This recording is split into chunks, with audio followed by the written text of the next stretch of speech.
Last week, I ran the Detroit Free Press International Half Marathon. I did it as a tune-up race for my sub 3-hour attempt in Philadelphia in November. And today, I wanna do a quick recap of how that race went while on my 18-mile long run. So let's get to it.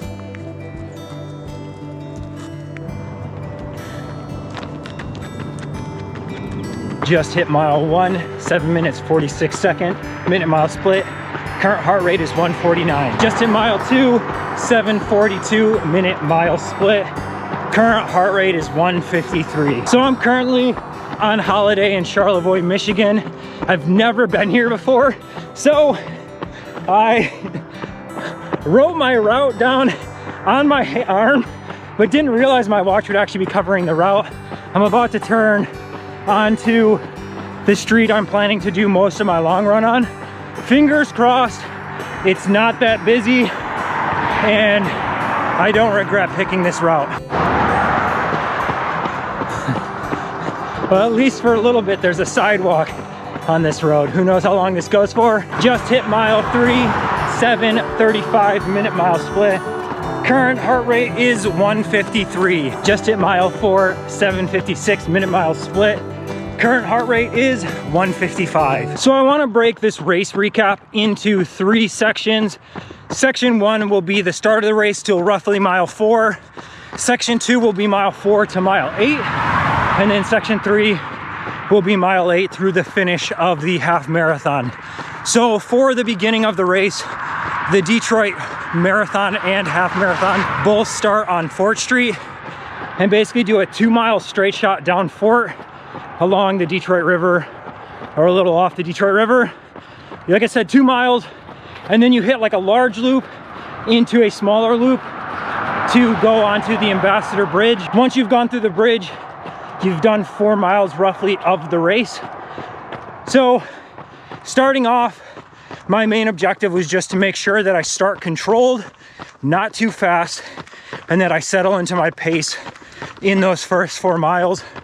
The race had 3 pacers, so 1 for the 3-hour full marathon, and then there was 2 pacers for the 1-hour 30-minute half. Luckily, those pacers set into a great pace to begin the race, letting everyone who was in that 3-hour, 1.5-hour pace group kind of settle in to a good pace. They didn't start too hot, which is always great when you have pacers who can really help you lock in, especially in major cities where your GPS just does not work and you need to run by feel. One thing I'm glad with the tune-up race is that in those moments of like seeing Lance and talking to him and being excited with the energy and momentum of a race, feeling the freshest you're going to in that race, that I didn't like get carried away and speed up my pace at all in those moments.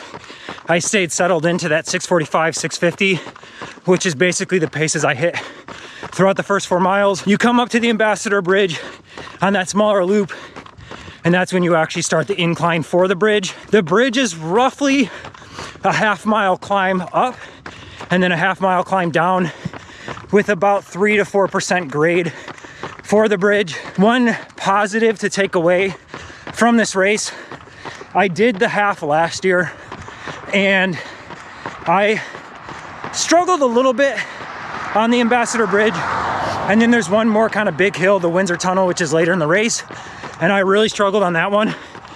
So coming into this half, I was worried that I was going to be feeling it after the Ambassador Bridge, and luckily I had no issues.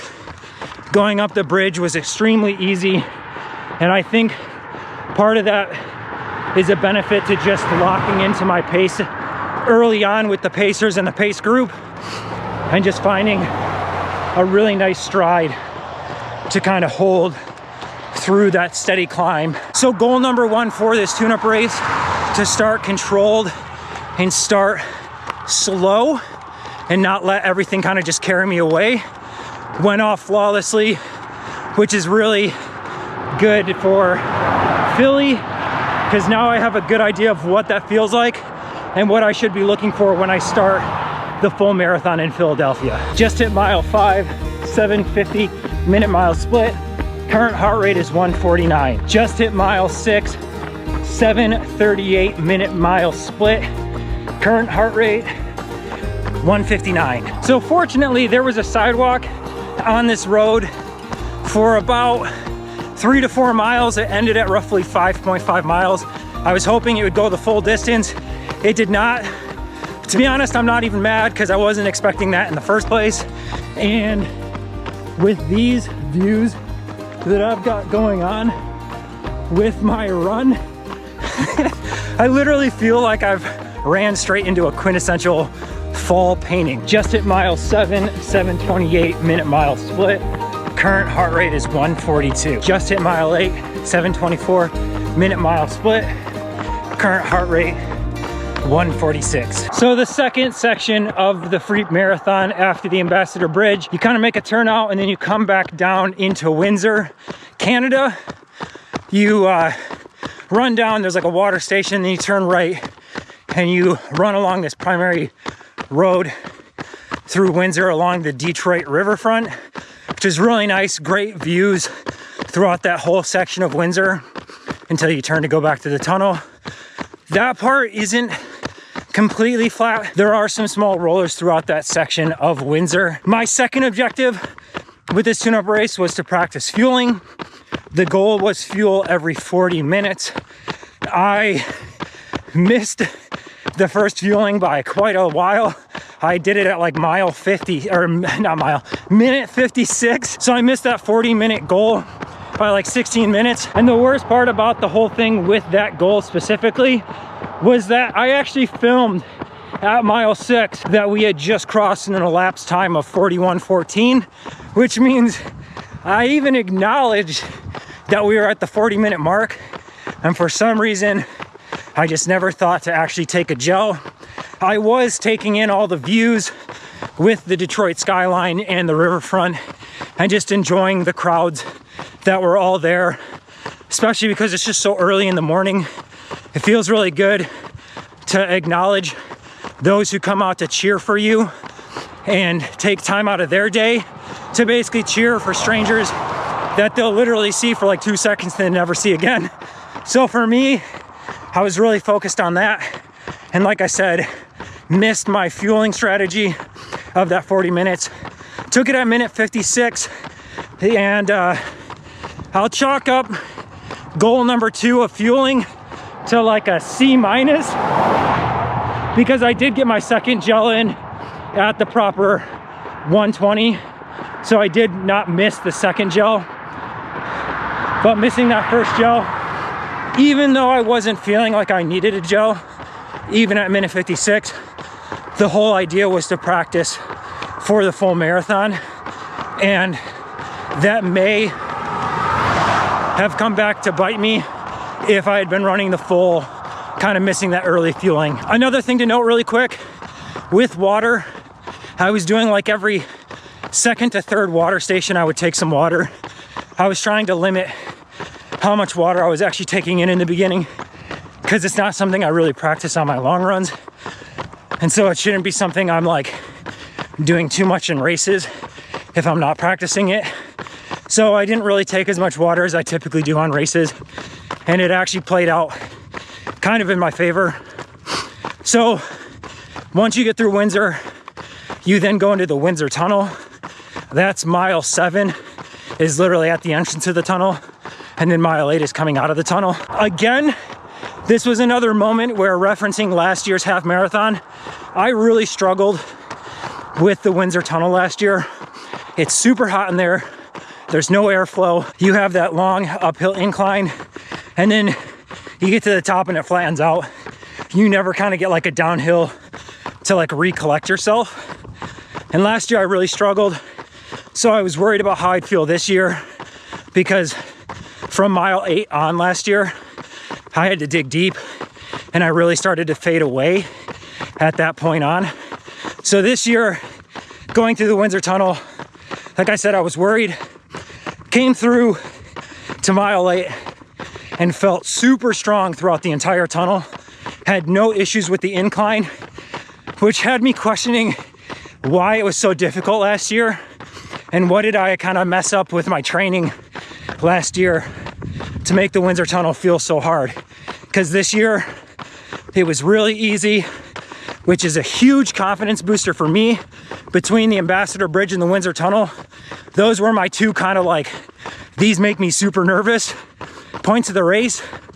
I got through both points feeling extremely strong and it's with the same level of energy and kind of like poise and running form, whatever you want to call it, coming through those 2 points. And so even though, yes, I did miss my fueling strategy, I'm still happy and confident with how I came through mile 8, especially knowing how nervous I was about the bridge and the tunnel. Just hit mile 9, which means it's time to turn around.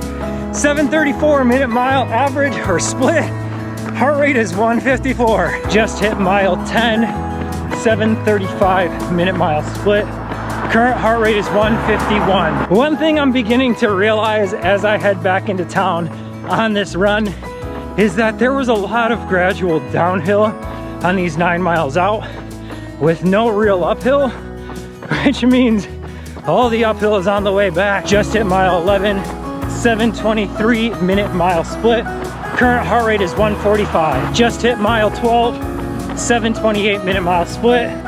Current heart rate is 152. So the third and final segment of the Detroit half, mile 8 through the finish. So you come through the Windsor Tunnel and then you take a right and head uptown towards Midtown, go down Woodward. So the half and full stay together all the way till roughly mile 10 or 11. And then the half cuts off and comes back down Woodward to finish the race down in Campus Martius, which is in the center of downtown Detroit. Like I said, I took my first gel at minute 56. So roughly somewhere between mile 8 and 9. So when I took my first gel, still feeling really strong at this point, even up to where the half marathoners broke off from the marathoners. At that point, like I said, somewhere after mile 10, you split off.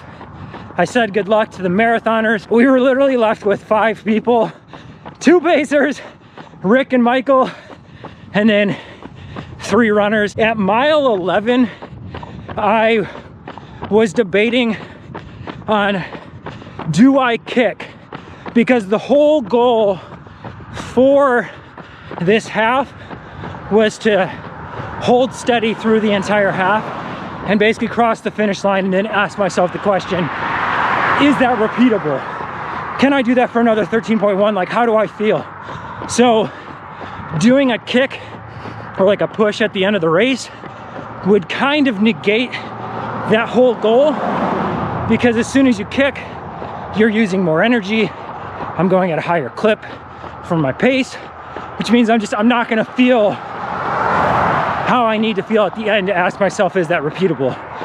But I filmed at mile 11 kind of talking about, do I kick? Like, I can't even make up that much time from 11 to 13.1, maybe a minute, like maybe I'd be at 129. Because at that point, Rick had said, hey, we're 2 seconds behind crossing the line at an hour and 30 minutes. So I was like, okay, I'm not gonna be able to like knock that much time off. So like how worth it is it to actually kick? But Rick, as soon as I was done filming, the pacer was like, you sound really comfortable right now. And I told him, yeah, I'm training for Philly. This is a tune-up race. And he said, oh, you should definitely give a push and give it your all in the end here. You feel really you sound really comfortable. You sound like you got this. And so as soon as Rick said that, I was like, okay, I guess it's off to the races. So I picked up the pace. My watch was showing somewhere between like a 5:30, 5:45, sometimes 6-minute average. I do know that being back in downtown on Woodward is gonna mess up what those paces actually were. Like my GPS was all off. So I'm not sure if I was actually hitting those 5:30s. I felt super solid even at that picked up pace. Somewhere like I would say around tempo is what I was feeling like. But I felt super strong, came through the finish in 1 hour, 28 minutes and 21 seconds. That was the official chip time. Gun time showed 1 hour, 28 minutes, 29 seconds.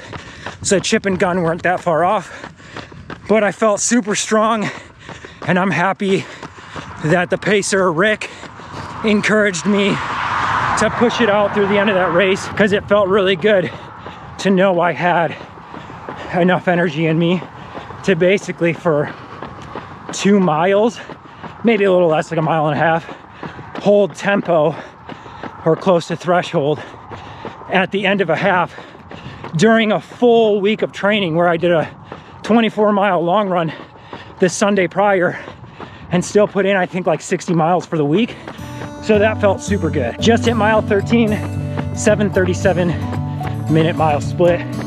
Current heart rate is 160. Just hit mile 14, 7:34 minute mile split.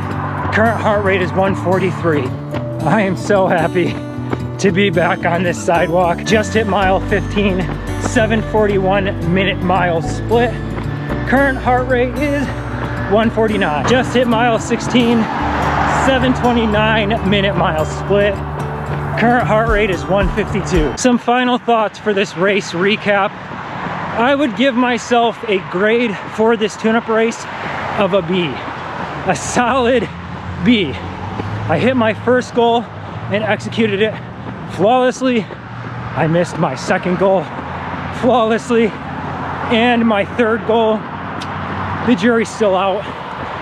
Even though I do feel great about how strong I was and the kick or push I was able to do at the end of the half, just because I feel strong at the end of the half doesn't mean I've secured the bag for the full. The marathon is relentless, and anything can happen in those last 13 miles. So who knows what'll happen on race day. I do feel confident, and we'll end this on a positive, or the recap on a positive, saying that I did go into this half without a taper, 60-mile week, which is still a little light for where I'm at in the training, but a 60-mile week, 24-mile long run the Sunday before, 8 miles at marathon pace on Wednesday. Like I said, no taper, just the one rest day I've been taking every single week, and I still felt really strong throughout the entire half. So if anything, this tune-up race was just a good boost to my confidence about what I might be able to accomplish in Philadelphia.